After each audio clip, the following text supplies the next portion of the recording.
Tiada rekahan baru dikesan di kawasan terowong runtuh. Kegiatan militan beberapa tangkapan akan dibuat dalam waktu terdekat. Kejayaan pemandu diakui dunia.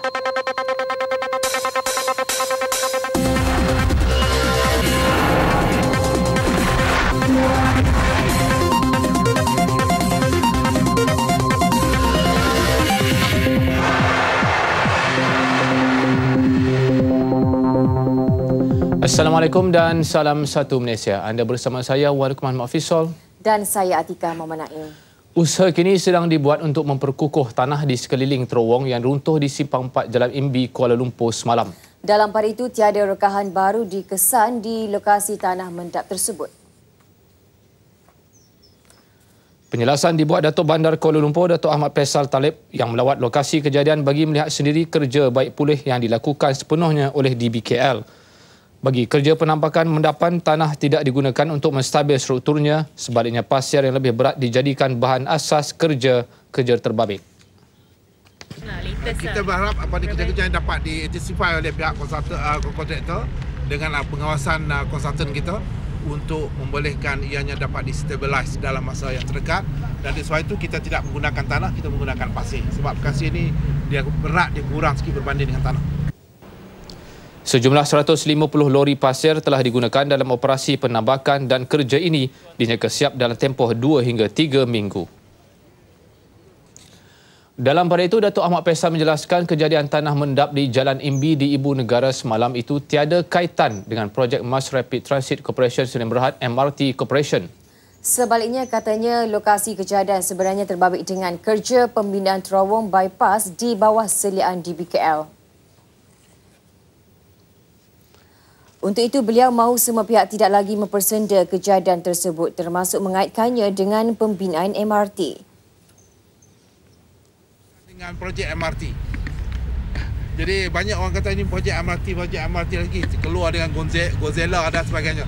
Tapi sebenarnya inilah projek yang dikendalikan oleh Dewan Bandar Kuala Lumpur untuk membina bypass di junction ini. So, sekali lagi saya ingin tegaskan, MRT tidak terlibat dalam insiden ataupun kes runtuhan tanah ini, tetapi adalah projek Dewan Bandar Kuala Lumpur untuk membina bypass.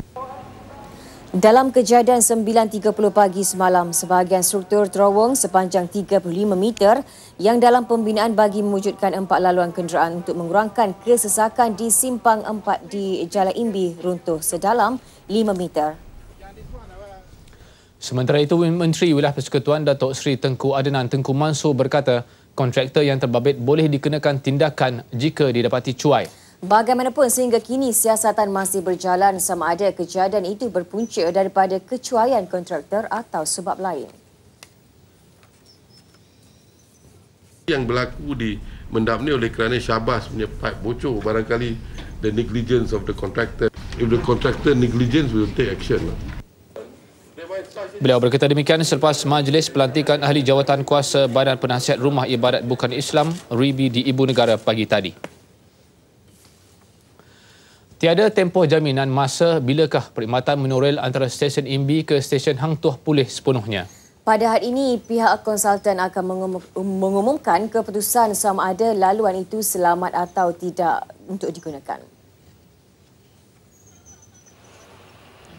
Jika masih tidak selamat, lebih 71,000 warga kota akan terjejas untuk berulang-alik ke tempat kerja setiap hari. Bagi mengatasi masalah itu, syarikat Rapid Rail Sdn Bhd akan menyediakan perkhidmatan bas dan kereta api untuk membawa penumpang di kawasan Titiwangsa dan Jalan Imbi.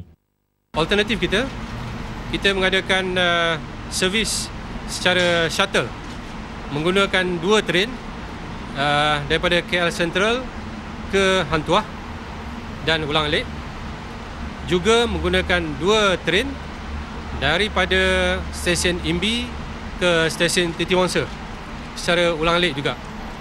Dan bagi laluan KL Central dan Hang Tuah, kita menggunakan kedua-dua belah platform sebab dia punya jarak pendek, melibatkan 4 stesen. Manakala laluan antara Imbi dan Titiwangsa akan menggunakan sebelah platform sahaja bagi mengelak kekeliruan pengguna. Menurut Khairani, pada masa ini laluan antara stesen Hang Tuah dan Imbi boleh dilalui tren monorail tetapi dengan syarat tiada penumpang dan kelajuan tidak melebihi 10 km sejam. Ini untuk mengelakkan struktur tanah di kawasan itu terjejas yang mungkin menyebabkan pergerakan tanah dan berlaku lagi tanah mendap. Lebih 71,000 penumpang yang menggunakan perkhidmatan monorail terjejas susulan daripada kejadian tanah mendap yang berlaku pagi semalam. Laporan Muhammad Faris Izzat Syarudin untuk Berita RTM.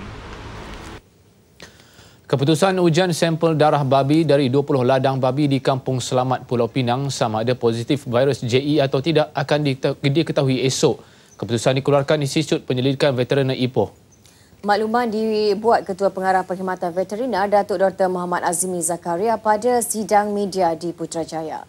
Sebanyak 181 sampel darah babi telah diambil pada Selasa lalu bagi tujuan pengesanan kehadiran virus JE menggunakan teknik polymerase chain reaction PCR.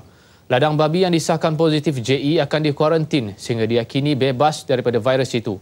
Pada masa sama, aktiviti pensampilan terus dijalankan ke atas 179 ladang babi yang lain di seluruh Pulau Pinang selain memantau keadaan di 542 ladang babi di seluruh Semenanjung.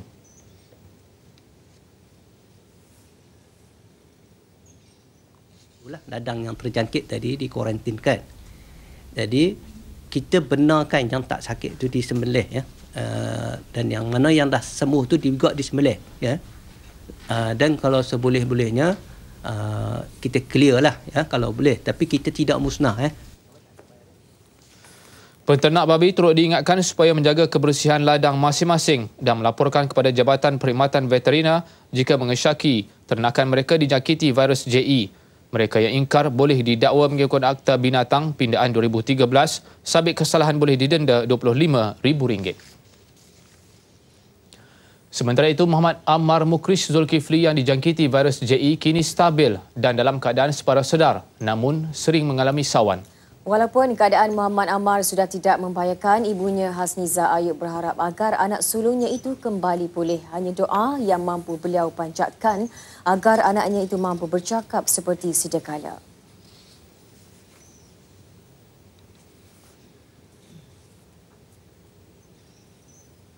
Selepas Ammar masuk sini, dia ambil darah, sebulan baru dapat result mengatakan Ammar JE. Mungkin sebelum ni ada juga orang yang dah meninggal, panas, demam panas, tapi kekejangan macam mana kita tak boleh detect benda, kita tak tahu kan yang tu. Mungkin Allah Ta'ala nak bagi tahu kata benda tu ada kan, nak selamatkan yang lain, itu je. Mungkin sebelum ni pun penduduk kampung pun bersungut, orang kata bercakap tentang bau kinzir tu yang tak tahan, cikgu-cikgu sekolah pun tak tahan bila musim hujan, bila lepas hujan. Tapi mungkin tak ada action apa-apa. Bila tak ada action tu orang kata tak ada kes lah, macam tak apalah, bau je lah kan. Tapi bila terjadi kes Ammar ni, mungkin akan merubah keadaan, itu je. Muhammad Ammar Mukrish kini masih menerima rawatan di unit rawatan rapi ICU di Hospital Pantai di Bayan Baru. Sekarang dia ada sawan, jadi kita bagi ubat untuk kawal dia punya sawan. Selepas tu, kebanyakan kita kena buat rehabilitation bagi dia buat fisioterapi, speech therapy, occupational therapy bagi dia tolong dia sembuh. Siasatan mendapati Muhammad Ammar terdedah kepada kegiatan nyamuk pembawa virus JE semasa menyertai aktiviti perkhemahan di kawasan Sekolah Berhampiran Ladang Babi. Polis memperluas pemantauan terhadap aktiviti kumpulan militan yang dikenal pasti ke seluruh negara, khususnya kawasan perairan. Demikian menurut Timbalan Ketua Polis Negara Tan Sri Muhammad Bakri Zinin dalam sidang media di Kota Kinabalu, Sabah. Kita sedang membuat pemantauan yang rapi berkaitan kumpulan-kumpulan yang kita kenal pasti. Dan setakat ini kita masih mengkaji tentang tindakan-tindakan susulan yang kita akan ambil terhadap mereka.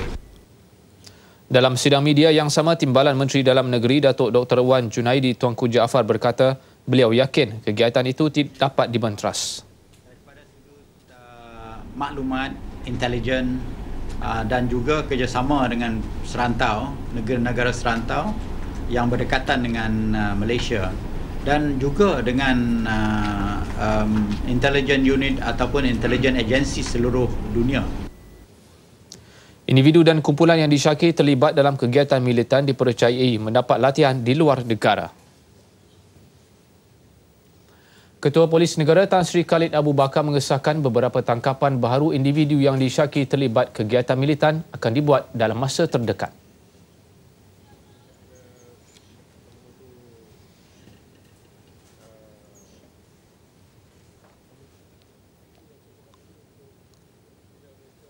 Dan satu perkara yang wajiblah untuk semua calon-calon selepas ditemuduga, selepas didapati layak oleh lembaga temuduga akan menjalani ujian MIT ini. Dan selepas menjalani ujian MIT ini barulah lembaga ini akan melihat semula inclination mereka itu. Beliau menyifatkan semua individu yang disyaki terlibat dalam kegiatan militan adalah berbahaya. Tindakan memburu akan diteruskan sama ada di dalam maupun di luar negara. Beliau ditemui media selepas majlis penyampaian sijil Proctor MIT di Bukit Aman. Perbuatan mencederakan saudara sesama Islam termasuk melalui kegiatan militan tidak boleh ditafsir sebagai jihad. Menegaskan demikian Pengerusi Jawatankuasa Fatwa Kebangsaan Profesor Emeritus Tan Sri Dr. Abdul Syukur Hussein berkata, tindakan itu bercanggah dengan ajaran Islam dan hukumnya berdosa. Beliau kesal kerana ada rakyat Malaysia yang mudah terpesong dengan maksud jihad sehingga sanggup menggadai nyawa untuk memusnahkan negara Islam lain dan mencederakan umat Islam di negara itu. Tan Sri Abdul Syukur melihat campur tangan rakyat Malaysia dalam perjuangan militan di negara bergolak terbabit sebagai tidak perlu kerana negara berkenaan adalah negara berdaulat dan pertikaian boleh diselesaikan tanpa pertumpahan darah. Mengenai kemungkinan Malaysia mengeluarkan fatwa rasmi berhubung pembabitan umat Islam negara ini dalam kegiatan militan di luar negara, beliau berkata perkara tersebut belum dibincangkan. Sementara itu, Kementerian Pendidikan memaklumkan pihaknya sentiasa memastikan Institusi Pengajian Tinggi Awam IPTA menjalankan saringan bagi menentukan semua bakal pensyarahnya tidak terlibat dengan kegiatan militan. Ketua Setiausaha 2 Kementerian Pengajian Tinggi Datuk Seri Insinyur Zaini Ujang berkata saringan yang dijalankan termasuklah penglibatan pensyarah dalam pelbagai kegiatan sosial dan NGO. Datuk Seri Insinyur Zaini juga menyatakan pihaknya sentiasa bekerjasama rapat dengan Polis Diraja Malaysia PDRM dalam isu menangani gejala militan dan ekstremisme. Beliau tidak menafikan ada segelintir pensyarah bergerak secara bersembunyi bagi mengelak daripada dikesan oleh pihak universiti. Mengenai pelajar Malaysia di luar negara terutama di negara Arab yang dilanda krisis politik, Datuk Seri Insinyur Zaini berkata pihak Kementerian Pendidikan menjalankan beberapa usaha termasuk pemikiran aliran kesederhanaan.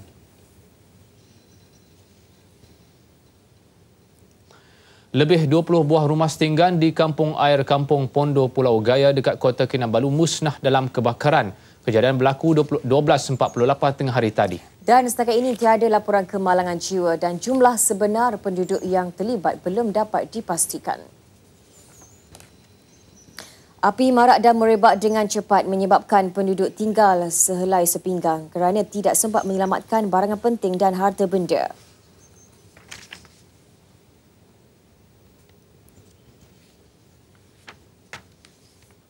Tiba-tiba orang teriak dari sana, terus saya berdirilah ambil anak kecil.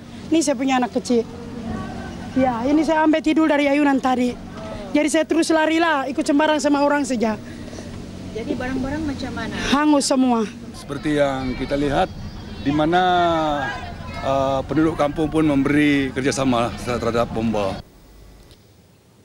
Sementara itu, Ketua Operasi Memadam Kebakaran Balai Bomba dan Milamat Sembulan, Nasib Sari Bosi memberitahu RTM, pihaknya tiba di tempat kejadian pukul 1.24 petang.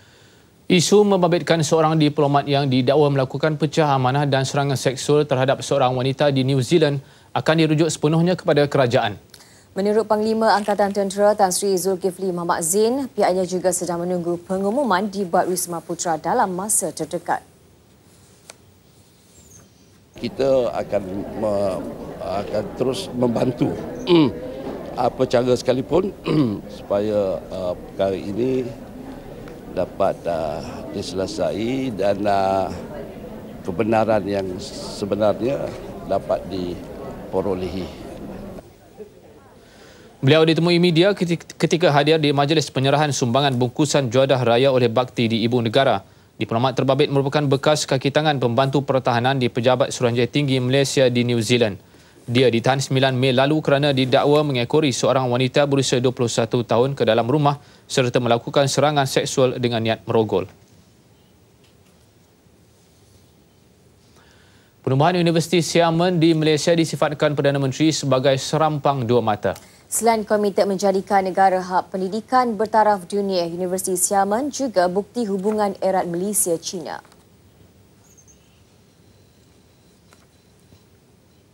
Signifikan sebagai Tahun Persahabatan Malaysia-China. Ia diterjemah dengan pelbagai bentuk kerjasama iaitu penubuhan Universiti Xiamen yang memilih Malaysia sebagai cawangan pertama mereka di luar negara. It's a prestigious, internationally recognized university. Having a branch here in Malaysia will not only attract high-quality students from abroad, but will provide more choice for Malaysian students. Not everyone can study abroad, but now Malaysian students will be able to undertake a global education at a reasonable cost right here in Malaysia. Datuk Seri Najib dan beberapa delegasi dari China termasuk Presiden Universiti Xiamen, Profesor Chu Zhongshe, turut menyempurnakan majlis pecah tanah di lokasi pembinaan iaitu Bandar Salak Tinggi Sepang, Selangor.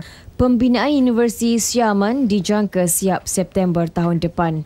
Dibina di atas tanah berkeluasan 60 hektar, ia dijangka dapat menampung kemasukan 10,000 pelajar. Composed of young people from China, Malaysia and the ASEAN nations will be housed and educated here. Graduating classes will leave this campus with mutual understanding and respect gained from living and studying together at this university. The sense of community created here will ensure peace and friendship between our countries for years to come. Beberapa mercu tanda persahabatan kedua-dua negara terjalin sebelum ini termasuk penubuhan China-Malaysia Quanzhou Industrial Park di Guangxi dan Malaysia-China Kuantan Industrial Park di Kuantan. Malaysia berada di landasan betul untuk mencapai status negara maju menjelang 2020. Datuk Seri Najib Tun Razak berkata ini berdasarkan kemajuan pembangunan ekoran kejayaan unit pengurusan prestasi dan pelaksanaan pemandu. Pemandu diiktiraf sebagai satu daripada 20 pasukan inovasi kerajaan terkemuka dunia. Ranking itu membuktikan pemandu sebagai pemangkin prestasi mencerminkan Malaysia mampu mencapai status negara maju. Rakyat negara ini pula dilihat sudah bergerak ke hadapan. Datuk Seri Najib menyatakan demikian dalam catatan terbaru di laman Facebook dan Twitternya. Isnin lalu, Yayasan Inovasi United Kingdom, Bloomberg Philanthropies dan Nesta dalam laporannya menyenaraikan pemandu sebagai antara yang terbaik dalam kalangan pasukan inovasi dalam kerajaan. Laporan tersebut bertajuk I-Terms, The Terms and Funds Making Innovation Happen in Government Around the World. Ia menyenaraikan beberapa langkah kepada kerajaan ke arah mewujudkan I-Team sendiri. 20 I-Team dari serata dunia memperkenalkan alat, kaedah dan amalan baru terus kepada birokrasi tradisional menangani pelbagai isu daripada mengurangkan kadar pembunuhan. Selain itu, untuk meningkatkan pencapaian pendidikan bagi menggalakkan pertumbuhan ekonomi.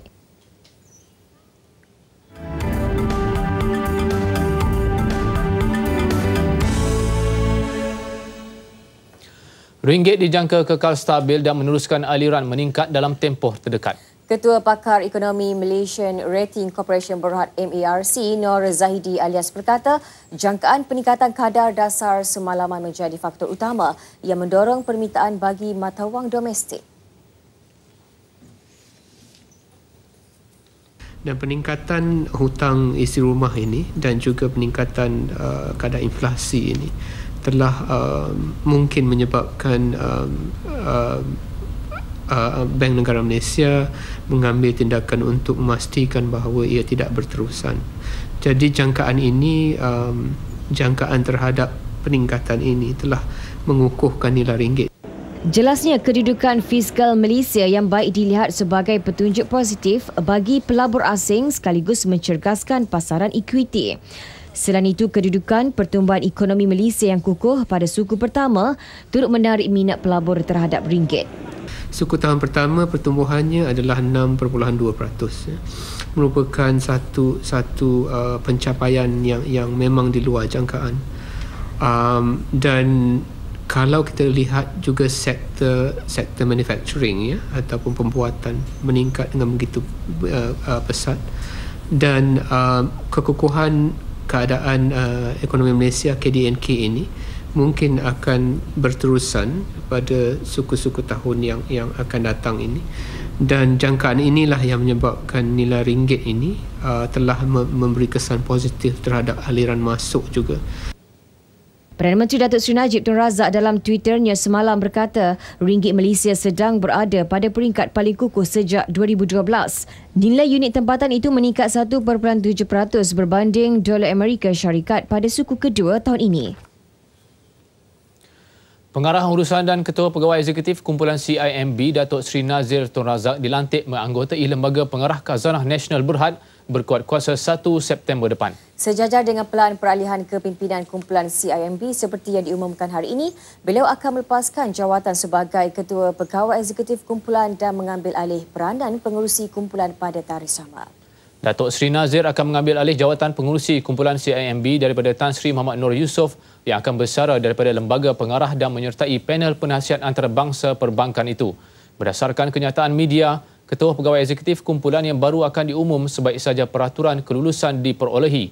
Selain menjadi pengerusi kumpulan CIMB, Datuk Seri Nazir juga akan mempengerusikan satu jawatan kuasa eksekutif lembaga yang bakal ditubuhkan untuk memberi tumpuan kepada perkara strategik utama dan meningkatkan fungsi pengawasan lembaga itu. Langkah alternatif untuk menjana tenaga elektrik dengan penggunaan sumber murah. Peranti teknologi hijau berkecakapan tinggi termoelektrik kini sedang dibangunkan sekumpulan penyelidik Universiti Malaya. Penggunaan teknologi itu dapat diaplikasikan di sektor yang terdapat sumber haba, misalnya kilang perindustrian, haba enjin kereta, tenaga matahari dan haba daripada badan manusia.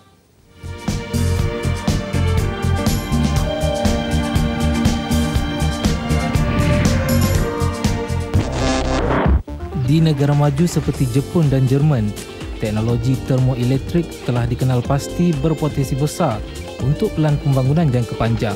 Justru kumpulan penyelidik Universiti Malaya mendapati teknologi sedemikian wajar diaplikasi di Malaysia. Untuk itu mereka kini bertumpu pada pembangunan bahan dan peranti untuk kegunaan teknologi termoelektrik. Bahan yang diguna mestilah mesra alam, berkos murah dan dihasilkan daripada sumber semula jadi. Syarat untuk bahan itu menjadi satu bahan termoelektrik adalah ia patut ada dua ciri yang sangat penting. Yang pertama ialah bahan itu mestilah menjadi satu pengalir elektrik yang baik, yang kita tahu seperti logam. Namun syarat yang kedua adalah ia juga perlu menjadi satu penebat haba, misalnya getah. Oleh itu, cabaran bagi penyelidikan termoelektrik ini adalah untuk mencari satu bahan yang boleh melakukan kedua-dua perkara ini, iaitu menjadi pengalir elektrik dan juga penebat haba. Ketika ini bahan termoelektrik banyak berasaskan aloi galian bismut dan tellurium, mengandungi toksik dan terpaksa digali dalam kuantiti terhad. Justru penggunaan bahan polimer yang mempunyai kelebihan sumber bahan mentah lebih senang diproses dan dikita semula. Dan kami harapkan bahawa produk akhirnya nanti boleh diaplikasikan untuk kegunaan awam. Misalnya di mana sahaja ada haba yang boleh digunakan. Misalnya kalau kita ada satu periuk yang kita salut dengan bahan termoelektrik dan kita gunakan periuk ini untuk memasak air misalnya. Tenaga elektrik dapat dihasilkan daripada periuk ini sewaktu memasak air dan ini boleh digunakan untuk mungkin mengecas bahan-bahan elektronik dan sebagainya. Cabaran utama penyelidikan termoelektrik untuk mendapat bahan yang mempunyai daya tinggi pada kos yang rendah. Kriteria ini merupakan syarat utama untuk mengkomersial teknologi termoelektrik pada skala besar. Penggunaan bahan asas yang mesra alam serta dari sumber alam semula jadi akan memastikan teknologi ini benar-benar hijau.